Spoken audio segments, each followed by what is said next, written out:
Welcome back, everybody, to the Michigan Trails Report. I'm your host, Tom Funk, author of 50 Hikes in Michigan's Upper Peninsula and 50 Hikes on the North Country Trail.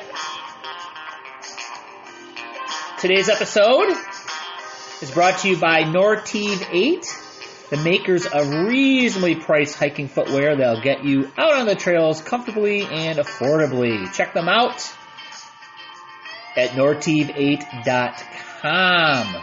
And I'd like to thank my friend Adam Main for providing the bumper music to our podcasts. Thank you, Adam. He is a musician in Kalamazoo, Michigan.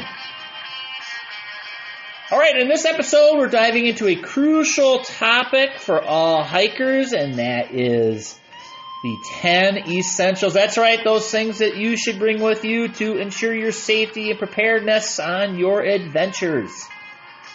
So we'll be discussing the classic 10 essentials and how they've evolved into the modern must-haves for today's hikers. So let's get going. All right, the classic 10 essentials. So let's go back in history.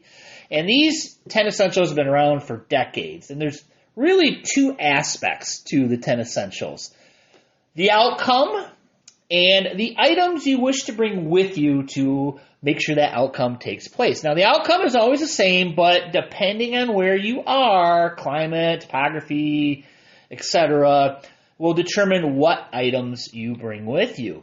So these were really started in the 1930s by a group called the Mountaineers, a Seattle-based organization for climbers and outdoor adventurers. The goal was to answer two basic questions. Can you respond positively to an accident or emergency? And can you safely spend a night or more in the outdoors? Now, myself, growing up, the idea was, do I have what I need to survive a night in the woods? That was what the 10 essentials were all about for me. And we were given a list, said, here, get these, without really knowing why we needed these items. So I've been doing this for a while. I'll give you the list of traditional items that I have brought with myself. And when I carry my day pack around, I have most of these in there, even when I'm like walking back and forth to work. So, of course, you probably heard these before, but if you're new to all of this, we have a map and compass, which is item number 1. We have sunglasses / sunscreen for item number 2. Item number 3, extra clothing. Number 4, a headlamp or a flashlight. Item number 5, a first aid kit. Number 6, matches or a lighter. Number 7, a knife. Number 8, extra food. Number 9, water. And number 10 was rain gear. But I was never really told why to bring these items. I mean, I had an idea. I knew these things would be helpful if something came up. But so what they've done is over time, and this is kind of more of a recent development, they've broken this down, these outcomes, into more systems, is what they call them. For example, navigation is the outcome, like not getting lost. It is also, you can consider it a system.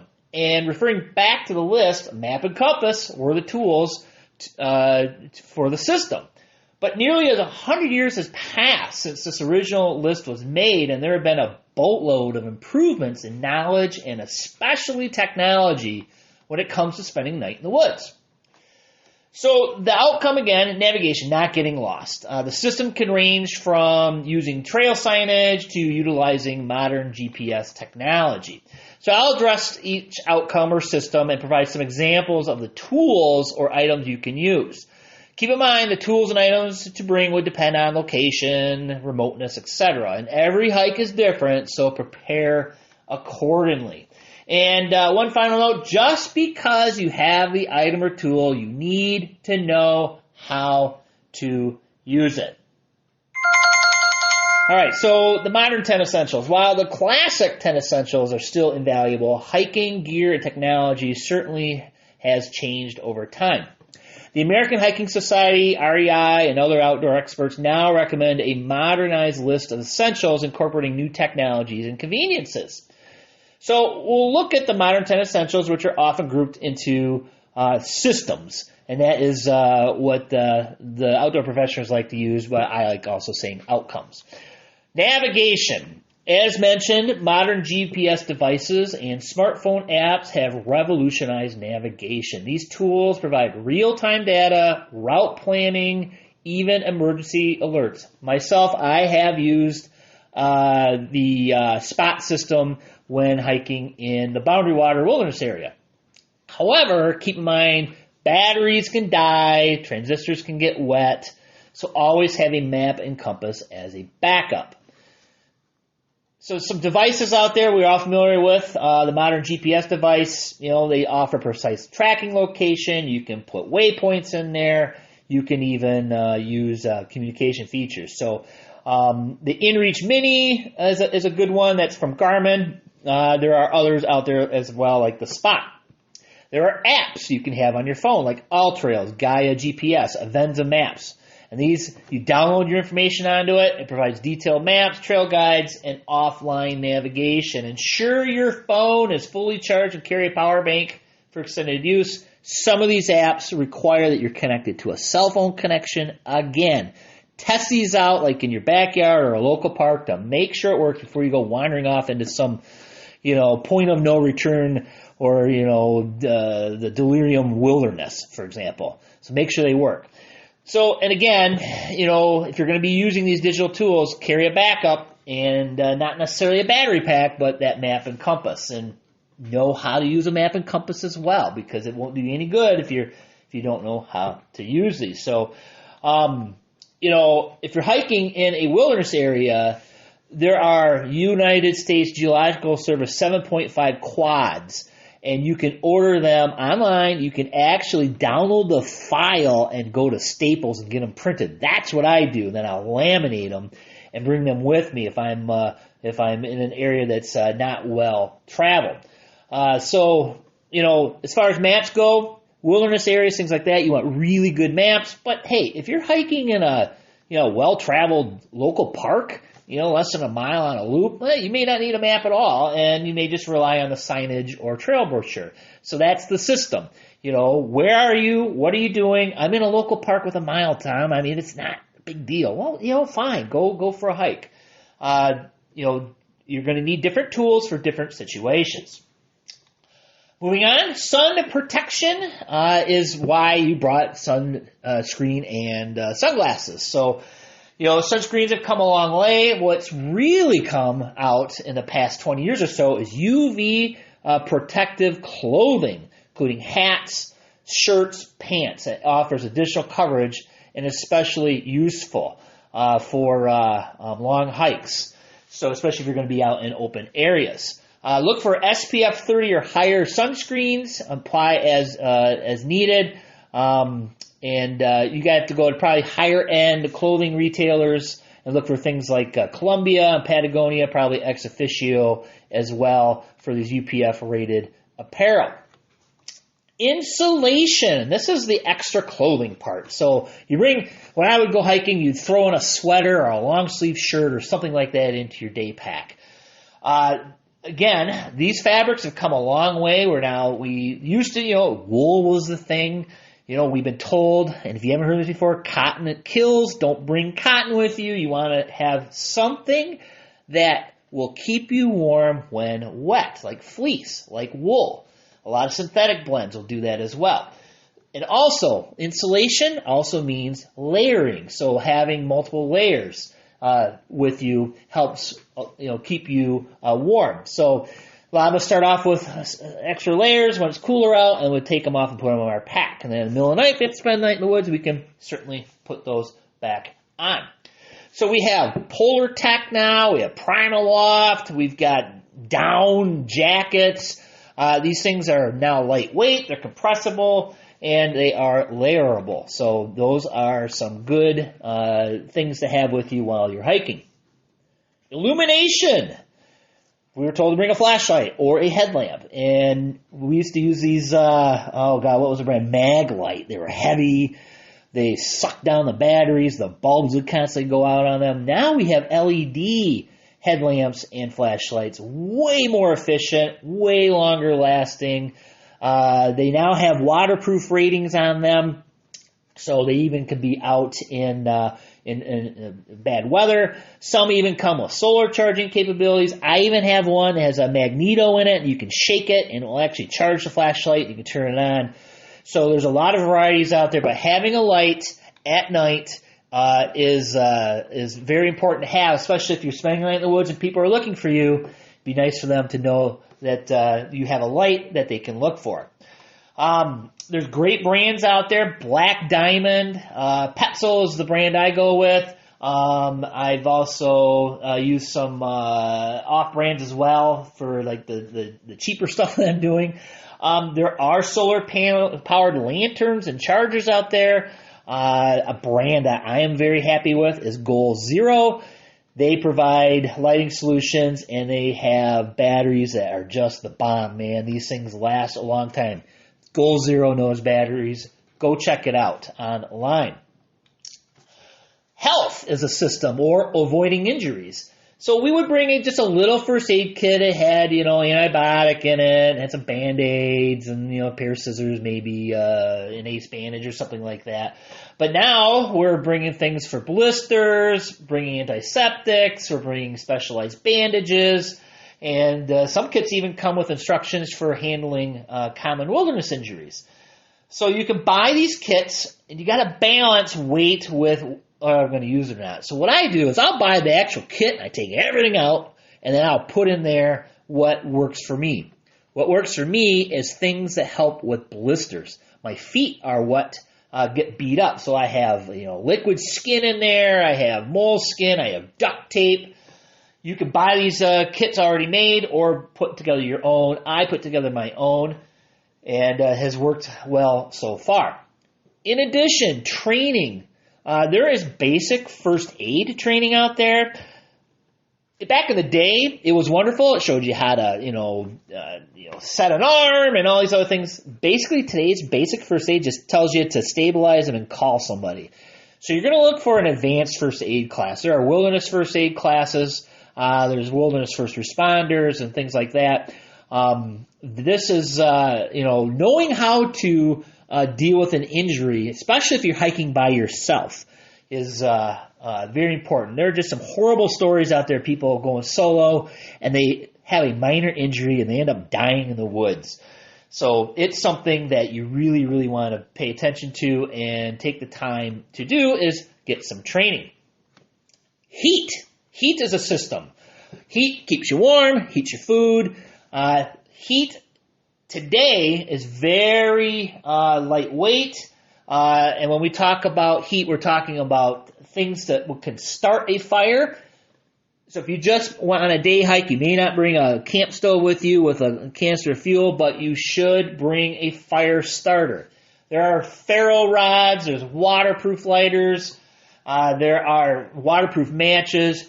You need to be able to start a fire in various conditions. So what I do is I bring a lighter, but I bring a little canister filled with cotton balls that are soaked in petroleum jelly. So if I had to start a fire in a pinch, light one of those suckers, and it will definitely ignite. So there are windproof and waterproof lighters out there from UCO and Zippo. If you go to a higher-end outfitting store, like Cabela's especially, they'll have these in stock. But having a good fire starter is essential. Also, learning different ways of making fire. Someday I may do a podcast on the various ways of making a fire without using matches or a lighter. Did you know you can start a fire with a piece of ice? It's possible, and maybe at a later time I will share that with you. I was told to carry a knife, and that goes into the repairs and maintenance system. So things break, things get lost, things need to be tweaked. So we would bring a knife. That is what we brought with us. But today we have advanced multi-tools. We have great repair materials we bring with us. We have tenacious tape. We have gear patches. We have all kinds of stuff to help deal with gear failures. I would also bring a sewing kit with me that had fishing line, nylon line that I would use to sew with. So a simple sewing kit. is essential for the longer distance trips, not necessary for a day hike. The multi-tool goes with me everywhere. I use a Leatherman. And again, bringing repair stuff. I'll tell you, once I was backpacking in Pictured Rocks and I had a strap on my backpack brake and I was lashing it all together with duct tape, and I actually swapped with another hiker a bunch of duct tape for an extra strap. And since then, I've always carried an extra strap, and it has come in handy. When I was in the Boundary Waters, I had a strap bust on me, and I pulled out this strap I still had from 1998, by the way, and I used it to fix my pack. So knowing how to repair things is important. Do you know how to sew? I know how to sew. I've been sewing since I was a little kid, so I know how to sew. I know all the different stitches and stuff. I know how to put a button on. I know how to repair a zipper. Those are very important skills to have. So having the right tools, again, you need to know how to use them. For our next system is nutrition. We would always tell them, just bring some extra food. And back in the day, it was called GORP, which was basically granola, nuts, and M&Ms. Today, we have high-energy, lightweight foods, dehydrated meals, energy bars, all kinds of cool stuff that pack in the calories without weighing down your pack. So dehydrated meals are the way to go. Energy bars, trail mixes, and the like. High-calorie, lightweight nutrition. So if you're on a day hike, it's just a matter of bringing, maybe just a snack or two. If you're going to be out in an area and there's a possibility you may spend the night, maybe a little bit more food. But the important thing to point out is you don't need food at all in a survival situation if it's only going to be a night or two. You can go weeks without eating. So don't go crazy on bringing all this crazy food stuff with you. Just, bring some snacks. The food is more, when you're spending the night in the woods, it's more of a morale booster than anything else. It kind of sucks going to sleep when you're hungry. So having a little extra meal with you is always a good idea. Hydration. Bring water with you, they would say. And then when you're day hiking, a lot of people I see today, they don't bring water with them. Oh, I'm only going to be out for an hour or two. You know what? Bring water, because by the time you get done, if it's a hot, dry day, you're going to be dehydrated, you're going to have a headache. It's just not a good experience. When you're backpacking, a common phrase that you'll hear is drink clear, drink often, to pee clear, and pee often. Water filtration systems help you with your hydration system. Hydration packs allow you to store the water. These portable filters and purifiers, they really ensure you have access to clean water, reducing the need to carry large quantities. So when I go, I have a 1.5 liter water bottle that goes with me on day hikes. And I tend to drink more water than the average person. If I'm going to be in more of a remote area, I may throw my LifeStraw water filter in there. But there's other things you can use too. There's Sawyer Squeeze, which is probably the most popular water filter. There's SteriPens. So those are very lightweight water filters. And then your built-in bladders, like your Camelback, a lot of us use those. Those can store a lot of water as well. So your hydration system is probably your most important one. You can't go more than 3 days without water. And water is very, very important. The next system is the emergency shelter. And what is the emergency shelter? With my original 10 items is a raincoat. Bring a raincoat. That was our emergency shelter. And, so we would just bring some rain gear with us, or maybe even a garbage bag. Well, today, you have compact and durable emergency shelters that fit in the palm of your hand. You've got bivy sacks, you've got thermal blankets. You've got a lot of cool things that you can use if you had to spend the night in the woods. There's some great brands out there. My favorite is SOL. They're durable. They help you protect you from not only water, but also keep you warm. And practice setting up your emergency shelter to ensure you can do so quickly and efficiently in an emergency.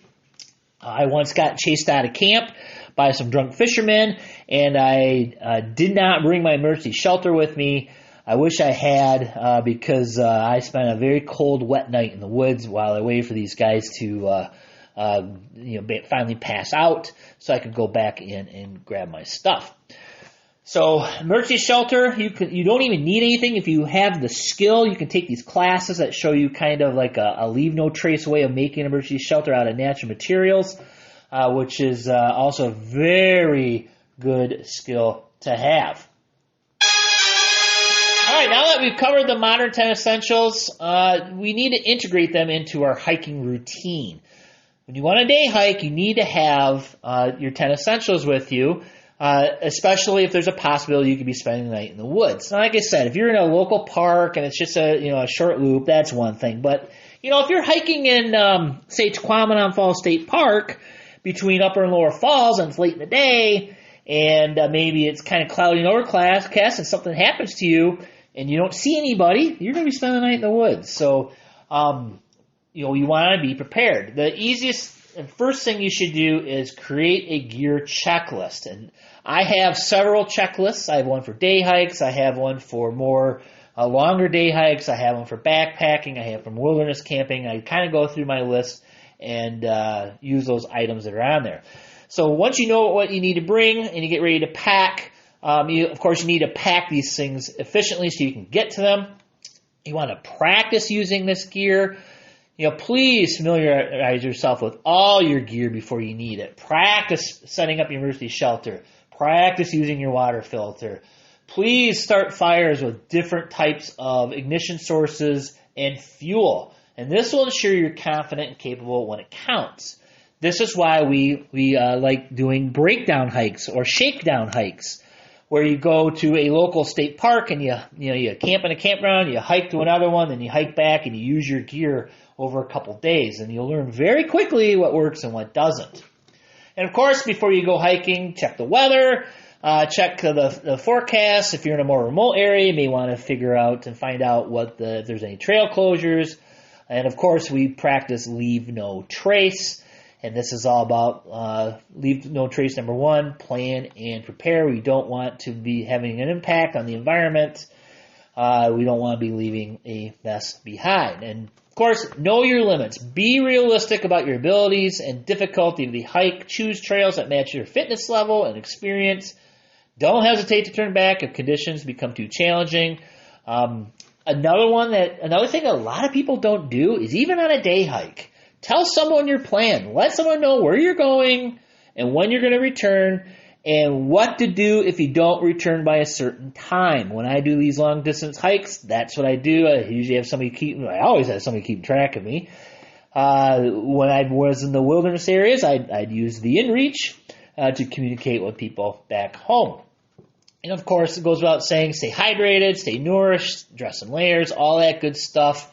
And as my friend John Bailey says, regularly maintain your gear. Do a gear check. Inspect your gear before each trip. Look at it every once in a while and see if there's anything missing. See if maybe your father-in-law came over to your house and took something off your shelf.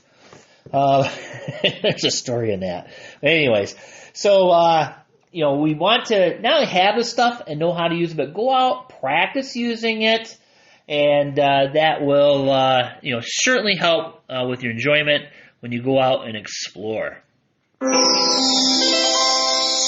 right, so that is it for today's episode of Michigan Trails Report. We've covered a lot of ground in a very short amount of time, from classic 10 essentials to the modern must-haves for today's hikers. So incorporate these items in your hiking routine, and you'll be better prepared, and you'll enjoy any adventure that comes your way. So big thank you to our sponsor, Nortiv8, for supporting this podcast, and special thanks to Adam Main for our wonderful bumper music. And make sure to subscribe. These podcasts are typically pre-recorded and released at a later date, but if you subscribe, you get notified right away. So please subscribe. It's free, and it won't leave a mark. All right, thanks for joining us. Michigan Trails Report. We'll see you next time.